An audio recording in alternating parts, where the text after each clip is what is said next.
What's up, investors? Ken here from the Dyslexic Investor, and Netflix earnings just came out late or last night. This is early morning, and we're looking at 4:40 this a.m. on Eastern Standard Time. So the markets are closed currently, but we're looking at Netflix earnings. They beat expectations on multiple numbers. Just pull this over real fast. This is the CNBC article looking at their earnings per share. This is fine. Earnings, they beat slightly on earnings. They missed on domestic, so meaning like North America or U.S. growth, just by like 30,000, 40,000 really. But they really beat pretty heavily in international growth. So this is pretty significant, the international growth. So this is what's going to happen on the overall story that they have. They're going to be saying that international growth is going to be the game for them by having the competition of Apple TV, Disney Plus, the Peacock service, and all the other like streaming companies are coming out. HBO Max and Disney Plus expanding slightly into Europe and the UK in the coming months. I believe they said in March. That they still have a huge competitive edge internationally. Domestically, U.S. based, they might be stumbling a little bit because they have about 60,000 subscribers in the U.S. alone, which is about 2/3 of all domestic broadband users. So that's kind of a pretty big footprint. So anyone who has a reliable broadband internet connection, 2 out of 3, they most likely are subscribed to Netflix.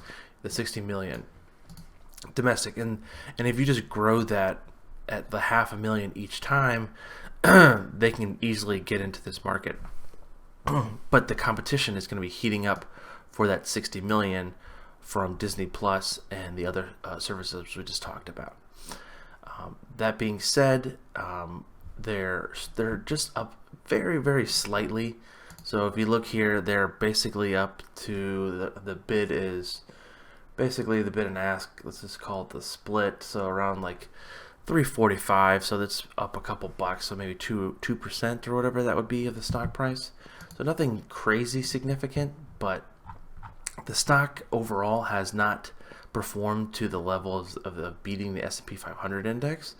Basically, the S&P 500 has been up significantly, and the Netflix has been down and kind of the dumps on its performance, looking at a lot of people selling it short due to the fears of Disney Plus, and again, all those competitors coming out may be able to just undercut them.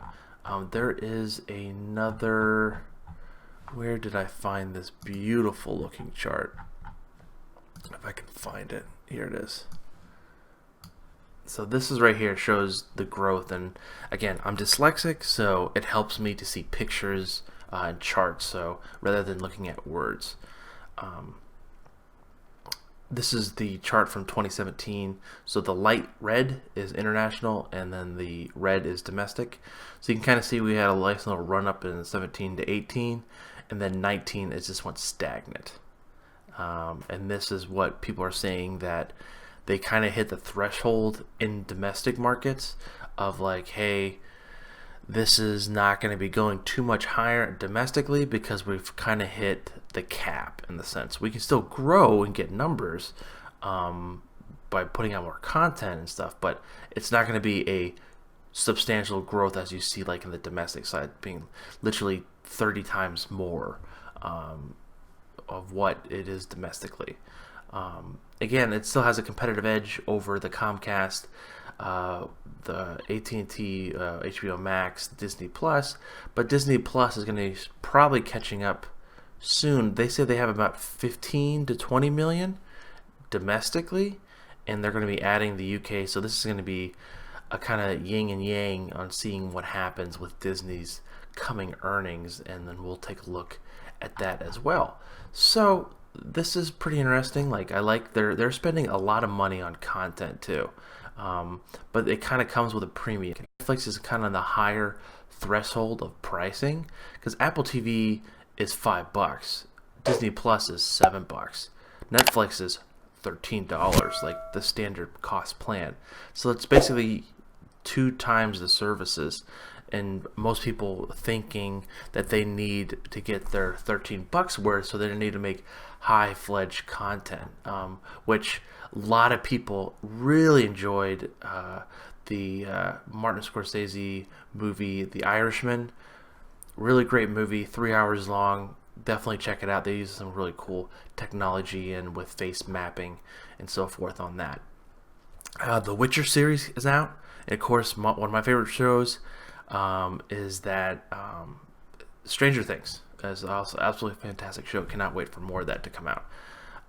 So that being said, there is some fundamentals that are kind of a little iffy, but Reed Hastings and Co., also known as the CEO, can do a great job on trying to figuring out being a long-term growth.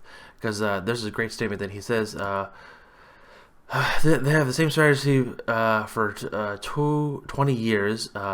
Please our members and help us grow.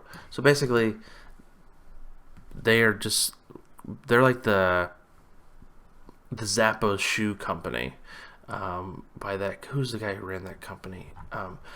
Basically, they're like, listen, like if you take care of the customer and just focus on the customer, everything else will add up and everything will just fall in place. So that's kind of what they're modeling for.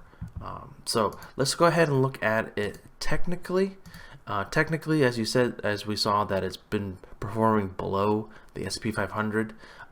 Its last high was actually in May of last year at 385, and I have a marker up there, which is going to be kind of tough to get to that level, I think, again. I just think they need to change the narrative and the story to be like, hey, listen, we dominated domestically, now we're going to dominate internationally by making content-focused stuff for different regions of the world. And you can kind of see that already. They've been added a lot of streaming shows in Spanish, a lot of streaming shows that kind of focus on different cultures.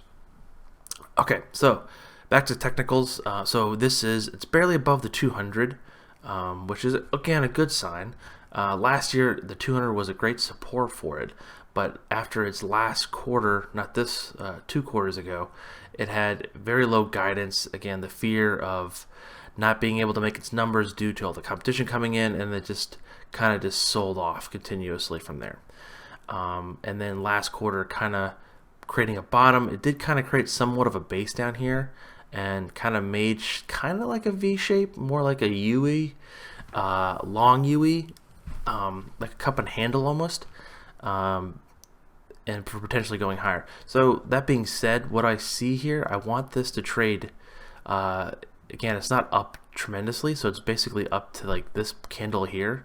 If it can break past this candle here at or above, we're gonna do here and go higher. But I think that could happen, but it might pull back a little bit.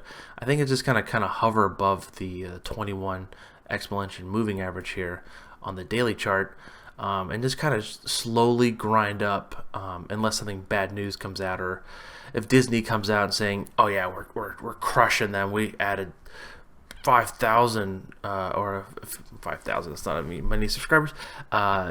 We added much substantially more subscribers, and we're taking competition away from Netflix."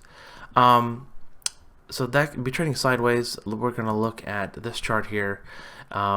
Overall momentum is kind of going down into the quarter.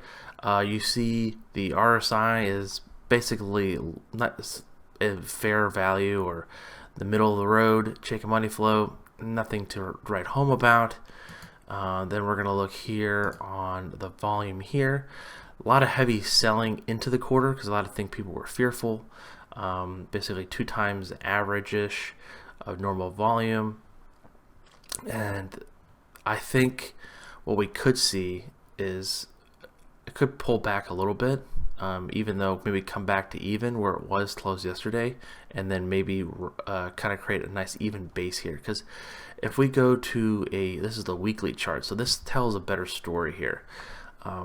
After a quarter, like I think it could trade sideways. It has its momentum going up.